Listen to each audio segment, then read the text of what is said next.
یا معاذ الا انبئک بملاک ھذا کلہ، معاذ میں تمہیں اس سارے دین کا خلاصہ بتاؤں؟ کہا جی ما ہوا، کیا ہے؟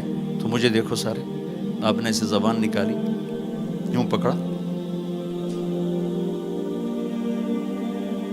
اور فرمایا کف ھذا، معاذ اس زبان کو قابو میں رکھنا۔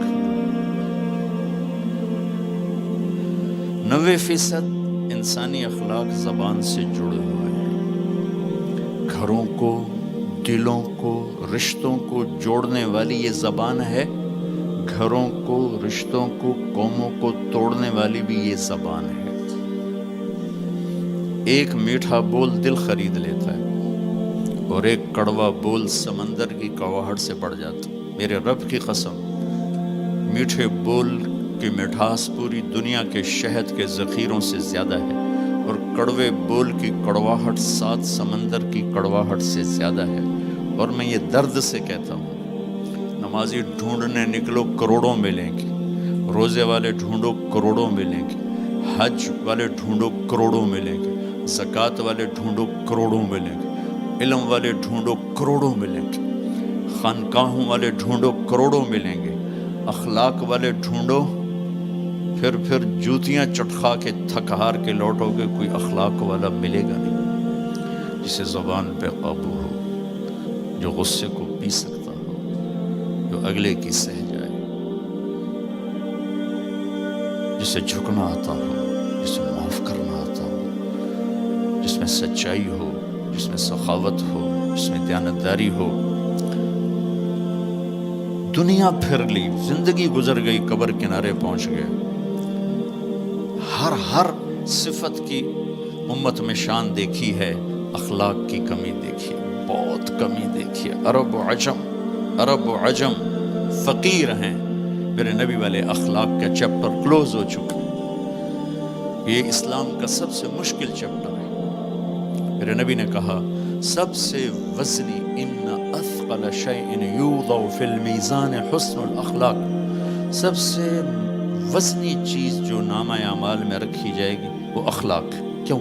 کہ یہ جان پر وزن ڈالتے ہیں۔ ایک آدمی آئے گا، اس کا ترازو ایسے ہو رہا ہوگا، ایسے اسٹیبل نہیں ہو رہا، جب یوں جائے گا تو اس کا دل نیچے، جب یوں آئے گا اس کا دل اوپر، تو یوں ہو رہا، اب وہ موت ہوتی تو مر جاتا، یہ ایسے ہو رہا، ایسے ہو رہا، ایسے ہو رہا، ایسے ہو رہا۔ ایک دم ایک بادل آئے گا اور اس کے سیدھے ہاتھ والے پلڑے میں بیٹھ کر اس کو ایسے کر دیا تو اس کی جان میں جان آئے گی۔ تو وہ فرشتے سے پوچھے گا، وہ بادل سے کہے گا یہ تیرے اخلاق ہیں جو آج تجھے بچا کے، یہ تیرے اخلاق۔ نماز نہیں کہا، روزہ نہیں، حج نہیں، زکوٰۃ نہیں، ذکر نہیں، تلاوت نہیں، کہ یہ تیرے اخلاق ہیں جو آج تجھے بچا کے۔ بھائیو، بازار میں جو چیز کم ہوتی ہے اس کا ریٹ زیادہ ہوتا ہے، جو زیادہ ہوتی ہے اس کا ریٹ کم ہوتا ہے۔ میرے نبی نے یہ جو ہمیں اخلاق کا سودا دیا ہے، یہ انسانی مارکیٹ میں ہے ہی کوئی نہیں۔ ہے ہی کوئی نہیں کا مطلب ہے بہت کم ہے۔ جو مرد عورت اسے لے لے گا بہت بڑی قیمت لگوا لے گا، بہت بڑی قیمت لگوا لے گا۔ تو میرے نبی نے کہا زبان قابو میں رکھنا۔ اور معاذ وہ ہستی ہیں جن کو آپ نے کہا قیامت کے دن میری امت کے علماء کا جھنڈا معاذ کے ہاتھ میں ہوگا، یہ وہ شخص۔ اور میں 4 سال پہلے جماعت میں اردن گیا، ان کی قبر پہ گیا تو خوشبو پھیلی ہوئی تھی، میں سمجھا چادروں کی خوشبو جو قبر پر پڑی تھی۔ تو ایک صاحب مجھ سے کہنے لگے یہ خوشبو آپ کو محسوس ہو رہی؟ وہ بھی وہیں کھڑے تھے مزار میں۔ کہا جی۔ کہا یہ چادروں سے آپ سمجھ رہے ہیں؟ میں کہا جی ہاں۔ کہا سونگو۔ میں نے چادروں کو سونگا، کوئی نہیں۔ اس نے کہا یہ قبر سے آ رہی، جب سے یہ بندہ یہاں سویا ہے یہ قبر سے آ رہی۔ 18 ہجری میں، 18 میں 1434 میں گیا، 1416 سال ہو چکے ہیں اور اس بندے کی قبر سے خوشبو آ رہی، اتنی بڑی ہستی۔ اور ان سے یوں کر کے سمجھایا کہ معاذ یہ زبان قابو میں رکھنا۔ نوک نقشہ دیکھا ہے، ہزاروں سال پرانی زندگی، انسان اپنی نیچر میں میٹھے بول کا محتاج ہے اور کڑوے بول کا زہر برداشت نہیں کر سکتا۔ سانپ کے زہر کا علاج موجود ہے، کڑوے بول کا علاج موجود کوئی نہیں ہے۔ تو ان سب مستورات سے اپنے آپ سے کہتا ہوں، ہم اپنی زبان کے بول کو میٹھا کر لیں، خاص طور پر رشتوں کے آگے، ماں باپ کے آگے، بیوی کے آگے، بیوی خامند کے آگے، اولاد ماں باپ کے سامنے، ماں باپ اولاد کے سامنے۔ اپنی اولاد کو بھی عزت دو۔ میرے نبی نے کہا اکرموا اولادکم، اپنی اولاد کو عزت دو، وہ لوٹ کے تمہاری طرف آئے گی۔ بہت سے بچوں کی نافرمانی میں ماں باپ کو دخل ہے، شدت، زبردستی، سختی۔ میرے نبی اپنی بیٹی فاطمہ کو کیا عزت دیتے تھے؟ آپ تشریف فرما دیں، آپ یوں کھڑے ہوتے، فاطمہ داخل ہوئی، آپ کھڑے ہوتے، وہیں نہیں کھڑے ہوتے، آگے بڑھتے تھے اور یوں چومتے تھے، بوسہ لیتے تھے، پھر ہاتھ پکڑے آ کر ان کو چارپائی پہ بٹھاتے تھے، اس کے بعد خود بیٹھتے تھے۔ یہ میرے نبی نے اولاد کو عزت دے کے دیکھا۔ ہم تو اولاد کو اپنی ملکیت سمجھ کے رگڑا دے دیتے ہیں، وہ باغی ہو جاتے ہیں۔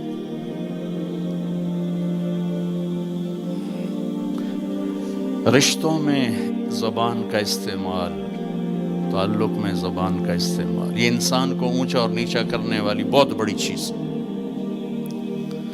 اس لیے جب کبھی غصہ ہو، چپ ہو جاؤ، بولنا نہیں۔ غصے میں آدمی صرف نبی صحیح بول سکتا ہے، غصے میں صرف نبی صحیح بول سکتا ہے، باقی کسی میں یہ طاقت نہیں کہ غصے میں وہ صحیح بول سکے۔ لہذا چپ ہو جاؤ، گزرنے دو لہر کو، اس کے بعد جو کہنا چاہتے ہو کہو، ورنہ پتہ نہیں کیا ہو جائے گا۔ لقمان علیہ السلام کا فرمان ہے، کبھی چپ رہنے پہ نہیں پچھتایا، ہمیشہ زبان کے بول پہ پچھتایا۔ میرے بھائی بہنوں، اپنی زبان کا بول ہم ٹھیک کر لیں۔ اور دوسری آخری بات کہہ کے بات ختم کرتا ہوں، وہ بھی میرے نبی کے اخلاق کے ساتھ ہے، ایک ظاہر ہے، ایک اندر ہے، ایک باہر کا اندر۔ میرے نبی نے فرمایا، میرے بیٹے انس، میری ایک عظیم الشان سنت، یہ لفظ مجھے یہی یاد ہے، عظیم الشان، اور کہیں نہیں یاد۔ میرے بیٹے انس، میری ایک عظیم الشان سنت ہے۔ خود میرے نبی نے انداز ہی ایسا اختیار کیا، یا بنی ان استطعت، وقال ان قدرت۔ اس میں پیغام ہے، بیٹا آسان نہیں بتا رہا ہوں، مشکل بتا رہا ہوں۔ ان استطعت، تو میرے نبی نے کہا میرے بیٹے ان استطعت، زور لگے گا، ان تصبح و تمسی، پھر یہ ساری زندگی کرنی پڑے گی میری یہ سنت، ایک دفعہ کرنے سے نہیں ہوگا۔ وہ کیا ہے؟ وَلَيْسَ فِي قَلْبِكَ غِشٌّ لِأَحَدٍ، اپنے دل کو پوری دنیا کے انسانوں سے صاف رکھو، اس دل میں کسی کی کھوٹ، نفرت نہ پیدا کرنا۔